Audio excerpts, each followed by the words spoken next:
Breaking చూస్తున్నాము. PCC నూతన chief గా మహేష్ కుమార్ గౌడ్ గాంధీ భవన్ లో బాధ్యతలు స్వీకరించారు. అయితే పీసీసీ అధ్యక్షుడు రేవంత్ రెడ్డి నుంచి మహేష్ కుమార్ గౌడ్ బాధ్యతలు స్వీకరించారు.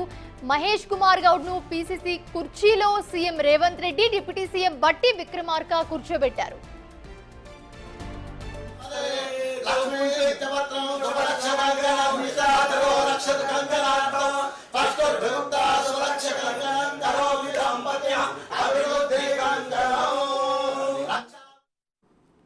పీసీసీ అధ్యక్షుడి ఎంపికలో విధేయతకే పార్టీ అధిష్టానం ప్రాధాన్యం ఇచ్చి ఆయన్ను ఎంపిక చేసినట్లుగా తెలుస్తోంది. అయితే 2021 జూలై నుంచి పీసీసీ అధ్యక్షుడిగా ఉన్న రేవంత్ రెడ్డి ముఖ్యమంత్రి బాధ్యతలు కూడా నిర్వర్తిస్తూ ఉన్నారు.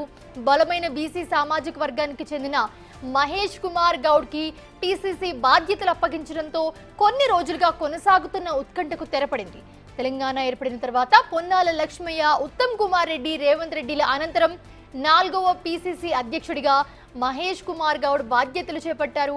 గతంలో 2004 నుంచి 2014 మధ్యకాలంలో 2 సార్లు ఆయన కాంగ్రెస్ అధికారంలోకి వచ్చిన సమయంలో నిజామాబాద్ జిల్లాకు చెందిన జి శ్రీనివాస్ ఉమ్మడి ఏపీ పీసీసీ అధ్యక్షుడిగా పనిచేశారు. అయితే ఇప్పుడు కూడా కాంగ్రెస్ అధికారంలోకి వచ్చిన తర్వాత అదే నిజామాబాద్ జిల్లాకు చెందిన మహేష్ కుమార్ గౌడ్ కు పార్టీ పగ్గాలు అప్పగించడం విశేషమనే చెప్పాలి.